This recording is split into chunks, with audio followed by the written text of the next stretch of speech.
ഇതാണ് ആട് വിഷ്ണു, വയസ്സ് 20, അടൂർ സ്വദേശി. പണിയെടുത്ത് ജീവിക്കാൻ കഴിയില്ല. അതുകൊണ്ടാണല്ലോ പോലീസുകാർക്കൊപ്പം ഇങ്ങനെ നിൽക്കേണ്ടി വരുന്നത്.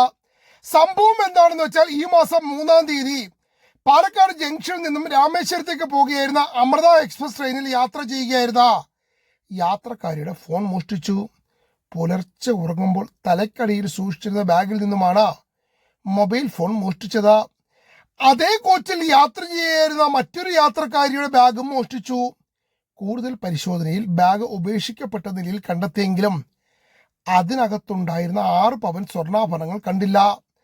തുടർന്ന് റെയിൽവേ പോലീസ് നടത്തിയ അന്വേഷണത്തിലാണ് നമ്മുടെ 20 വയസ്സുകാരനെ പിടികൂടുന്നത്. മൂപ്പർക്ക് ഇത് തന്നെയാണ് പണി. കോട്ടയം, പൂജപ്പുര എന്നീ ജയിലുകളിൽ കഴിഞ്ഞിട്ടുണ്ട്. 6-ലധികം കേസുകളാണ് നിലവിലുള്ളത്. പ്രത്യേകിച്ച് ഒരു ജോലിക്കും പോകില്ല. പിന്നെ മോഷണം ഒരു തൊഴിലായി ഗവൺമെന്റ് ഇതുവരെയും അംഗീകരിച്ചിട്ടുമില്ല. റെയിൽവേ പോലീസ് വിഷ്ണുവിനെ പിടികൂടുമ്പോൾ ആഭരണങ്ങളും ഫോണും തിരികെ കിട്ടി.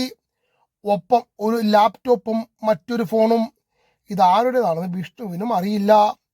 ഇനി റെയിൽവേ പോലീസ് വേണം ഇതിന്റെ ഉടമസ്ഥനെ കണ്ടെത്താൻ.